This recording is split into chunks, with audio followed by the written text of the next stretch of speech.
7:06 on Breakfast. As Daniel told you, the historic meeting between US President Donald Trump and his North Korean counterpart Kim Jong-un has been cancelled. Trump says the meeting was inappropriate timing in light of North Korea's hostile comments. For reaction, the University of Otago's Professor of International Relations, Robert Patman, joins us this morning. Tēnā koe, Robert. Good morning. Are you surprised? Good morning, Jack. Good morning. Are you surprised, Robert?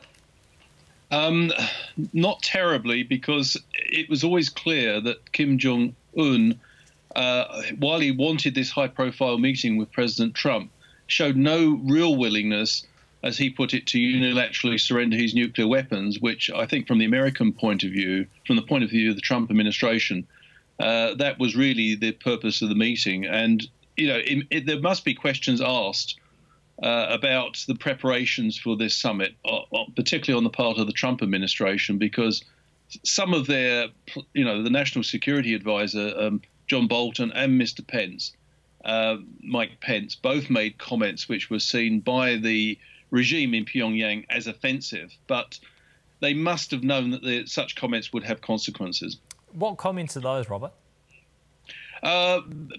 John Bolton and Mike Pence warned Kim Jong-un if they did not move towards denuclearization of the Korean Peninsula, that it could result in a Libya scenario, which that's a particularly sensitive thing to say to Kim Jong-un, because one of the reasons that Kim Jong-un's father moved towards nuclear weapons was because of following the invasion of Iraq. The lesson that many dictators took around the world is that if you're dealing with the United States, which is, of course, the most formidably equipped nuclear power in the world, that you need some sort of nuclear deterrent. And so I think the reference to Libya probably rang alarm bells in Pyongyang. They thought, the Americans could well get us, pressurize us to take away our nuclear weapons. And look what happened to Colonel Gaddafi when he gave up nuclear weapons. The Americans backed rebels overthrowing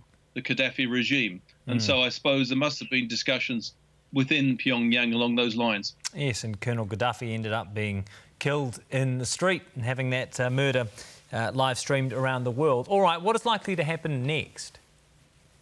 Well, that's a very difficult question to answer.